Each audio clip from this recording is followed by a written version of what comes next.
Aku tak pernah menyangka, wanita yang setiap malam duduk sendiri di teras rumah Pak RT itu perlahan mengubah hidupku.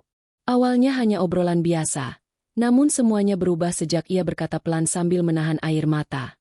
Mas, sebenarnya aku tidak sebahagia yang orang-orang kira. Halo semuanya, kembali lagi di cerita penuh konflik, rahasia, dan pelajaran hidup yang mungkin bisa membuka mata kita bahwa setiap keputusan selalu memiliki konsekuensi. Sebelum masuk ke cerita, jangan lupa dukung channel ini dengan like, komentar, dan subscribe supaya kami semakin semangat menghadirkan kisah-kisah menarik yang penuh emosi dan pelajaran kehidupan.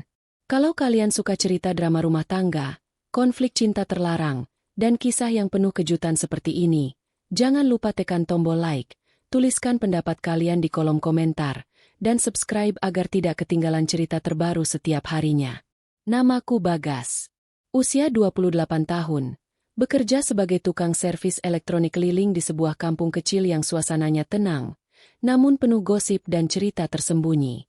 Di kampung itu, semua orang mengenal Pak Rahmat, seorang ketua RT yang disegani warga. Ia terkenal ramah, dermawan, dan sering membantu warga yang kesulitan. Rumahnya paling besar di ujung gang, dengan pagar hitam tinggi dan halaman luas yang selalu bersih. Namun di balik semua itu, ada satu hal yang sering menjadi bahan bisik-bisik ibu-ibu warung, yaitu tentang istri keduanya yang bernama Bu Nisa.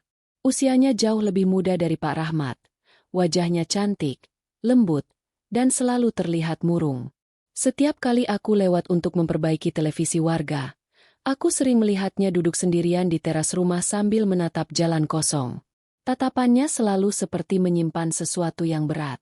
Awalnya aku tak pernah berpikir macam-macam. Sampai suatu sore, Pak Rahmat memanggilku untuk memperbaiki televisi di rumahnya. Saat aku datang, Pak Rahmat sedang pergi menghadiri rapat kelurahan. Hanya ada Bu Nisa di rumah. Ia mempersilahkanku masuk dengan suara pelan dan senyum tipis.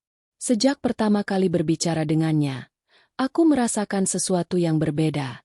Bukan karena kecantikannya saja, tapi karena caranya menatap orang seolah sedang meminta dipahami. Selama aku memperbaiki televisi, ia beberapa kali menawarkan kopi dan bertanya tentang pekerjaanku. Obrolan sederhana itu entah kenapa terasa hangat. Sebelum aku pulang, ia berkata lirih, "Terima kasih ya Mas Bagas, rumah ini jarang sekali ramai." Kalimat itu terdengar sederhana, tapi meninggalkan kesan mendalam di pikiranku. Hari-hari setelah itu berubah tanpa kusadari. Aku mulai sering dipanggil ke rumah Pak RT, kadang untuk memperbaiki speaker, kipas angin, bahkan hal kecil yang sebenarnya tidak perlu diperbaiki. Awalnya aku mengira itu hanya kebetulan. Namun semakin lama aku sadar, alasan sebenarnya bukan barang-barang rusak itu, melainkan karena Bu Nisa membutuhkan seseorang untuk diajak bicara. Setiap kali Pak Rahmat keluar rumah menghadiri urusan warga, Bu Nisa selalu terlihat lebih hidup. Ia mulai banyak bercerita tentang kehidupannya. Ternyata ia menikah dengan Pak Rahmat bukan karena cinta, melainkan karena tekanan ekonomi keluarganya. Ayahnya sakit keras bertahun-tahun, sedangkan ibunya terlilit utang. Saat Pak Rahmat datang melamar dengan janji membantu semua kebutuhan keluarganya, Bu Nisa tak punya pilihan selain menerima. Orang-orang pikir aku beruntung tinggal di rumah besar, katanya suatu sore sambil memandangi hujan dari jendela. Padahal aku seperti burung dalam sangkar emas. Aku hanya diam mendengarkan. Di satu sisi, aku tahu hubungan kami tak seharusnya terlalu dekat. Tapi di sisi lain, melihat seorang perempuan memendam kesepian sedalam itu membuatku iba. Aku mulai sering menemaninya berbincang. Kadang kami tertawa bersama membicarakan hal-hal kecil. Kadang ia menangis diam-diam ketika menceritakan bagaimana Pak Rahmat lebih sibuk menjaga citra sebagai tokoh masyarakat dibanding memperhatikannya sebagai istri. Suatu malam, listrik di rumah Pak RT tiba-tiba mati. Pak Rahmat sedang keluar kota menghadiri acara keluarga. Karena warga tahu aku tukang servis, Bu Nisa memanggilku untuk membantu. Saat aku selesai memperbaiki panel listrik, hujan turun sangat deras.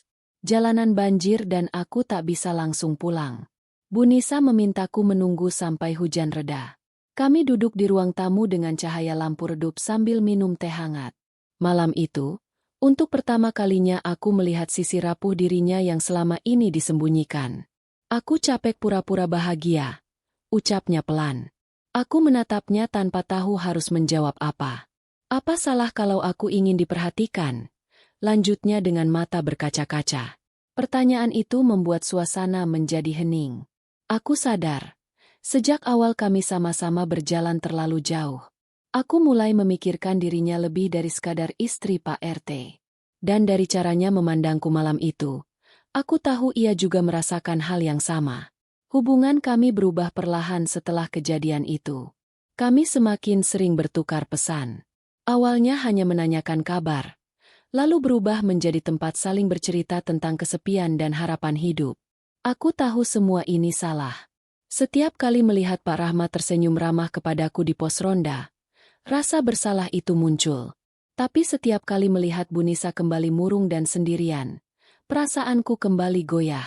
Sampai suatu hari, Bu Nisa mengajakku pergi ke pasar malam dengan alasan ingin membeli kebutuhan rumah.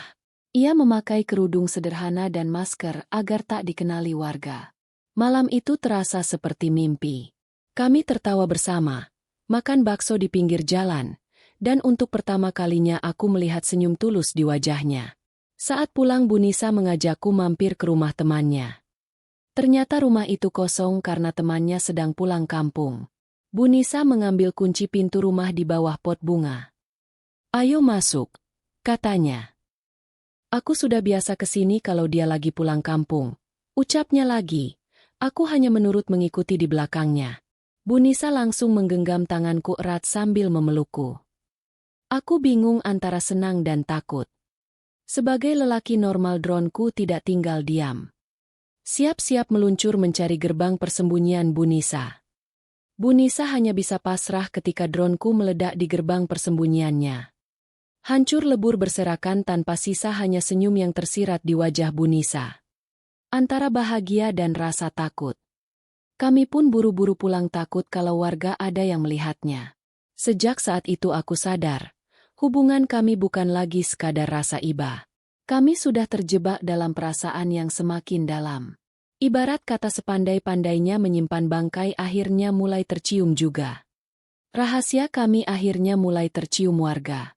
Semua bermula dari pesan singkat yang tanpa sengaja dilihat anak Pak Rahmat dari istri pertamanya. Pesan itu sebenarnya sederhana. Hanya ucapan terima kasih karena aku sudah menemani Bu Nisa membeli obat untuk ibunya. Namun di kampung kecil seperti tempat kami tinggal, hal kecil bisa berubah menjadi gosip besar dalam hitungan jam. Suasana kampung mendadak berubah. Beberapa warga mulai memandangku aneh. Ibu-ibu warung berhenti berbicara ketika aku lewat. Bahkan teman ronda yang biasanya akrab mulai menjaga jarak. Aku mulai merasa tidak nyaman. Tapi yang paling berat adalah melihat Bu Nisa semakin tertekan. Suatu malam, ia meneleponku sambil menangis.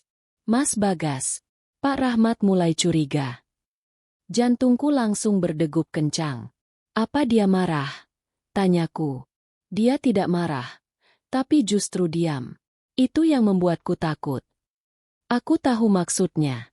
Kadang kemarahan yang paling menakutkan adalah ketika seseorang memilih diam. Beberapa hari kemudian, Pak Rahmat benar-benar memanggilku ke rumahnya. Saat itu suasana rumah terasa dingin. Ia duduk di ruang tamu sambil menyeruput kopi.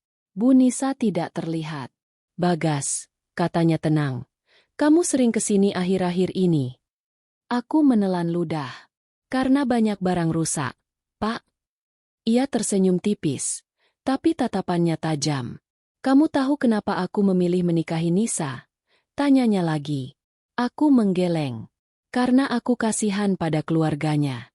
Aku ingin menyelamatkan hidup mereka. Tapi ternyata, aku lupa menyelamatkan hati istriku sendiri. Kalimat itu membuatku terdiam. Aku mengira ia akan marah besar atau mengusirku. Namun yang terjadi justru sebaliknya. Pak Rahmat bercerita panjang tentang hidupnya. Tentang kesibukannya mengurus warga, tekanan menjadi tokoh masyarakat, dan bagaimana ia perlahan kehilangan kedekatan dengan keluarganya sendiri. Untuk pertama kalinya aku melihat sisi manusiawi dirinya. "Kalau memang Nisa bahagia sama kamu," katanya pelan, "aku tidak tahu harus menyalahkan siapa." Aku pulang malam itu dengan kepala penuh kekacauan. Rasa bersalah menghantamku keras. Selama ini aku hanya memikirkan perasaanku sendiri tanpa sadar bahwa semua orang di dalam cerita ini sebenarnya sama-sama terluka. Namun konflik belum selesai. Keesokan harinya, gosip tentang hubungan kami semakin menyebar. Beberapa warga mulai memfitnah Bu Nisa dengan kata-kata kasar. Ada yang menuduhnya perempuan tidak tahu diri. Ada yang mengatakan aku sengaja mendekatinya demi harta Pak RT. Bahkan ibuku sendiri menangis ketika mendengar kabar itu. "Bagas," kata ibuku dengan suara gemetar, "jangan hancurkan rumah tangga orang." Kalimat itu menusuk hatiku lebih dalam daripada hinaan warga. Aku mulai menjauh dari Bu Nisa demi meredakan keadaan. Aku berhenti membalas pesannya. Aku menolak setiap panggilan dari rumah Pak RT. Tapi justru disitulah aku sadar, hubungan yang dibangun dari pelarian dan kesepian hanya akan melukai banyak orang.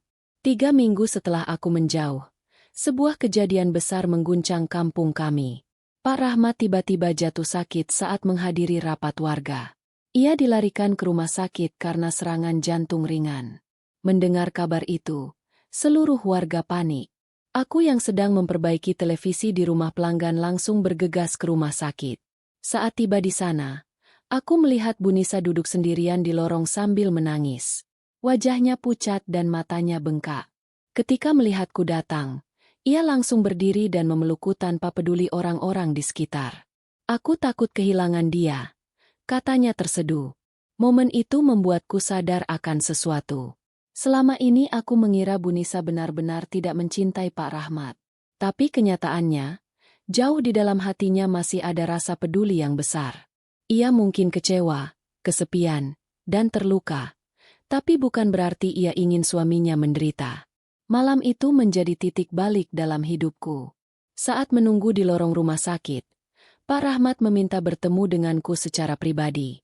Tubuhnya terlihat lemah, namun sorot matanya jauh lebih tenang dibanding sebelumnya. "Bagas," katanya lirih, "aku tahu semuanya." Aku langsung menunduk. "Maafkan saya, Pak." Ia menghela napas panjang. "Kesalahan ini bukan cuma milikmu. Aku terlalu sibuk menjadi orang penting sampai lupa menjadi suami yang baik." Aku tak sanggup menatap wajahnya. "Tapi kalau kamu benar-benar peduli pada Nisa," lanjutnya, "tolong jangan buat hidupnya semakin hancur." Kalimat itu membuat dadaku sesak. Untuk pertama kalinya aku memahami bahwa cinta bukan hanya soal memiliki, tapi juga tentang bertanggung jawab atas dampak dari setiap keputusan. Sepulang dari rumah sakit, aku mengambil keputusan besar. Aku menemui Bu Nisa di teras rumahnya seperti pertama kali kami dekat dulu. "Mas mau pergi dari kampung ini beberapa waktu," kataku pelan. Wajahnya langsung berubah. "Kenapa?" "Karena kalau aku tetap di sini, keadaan tidak akan pernah membaik." Air matanya jatuh perlahan.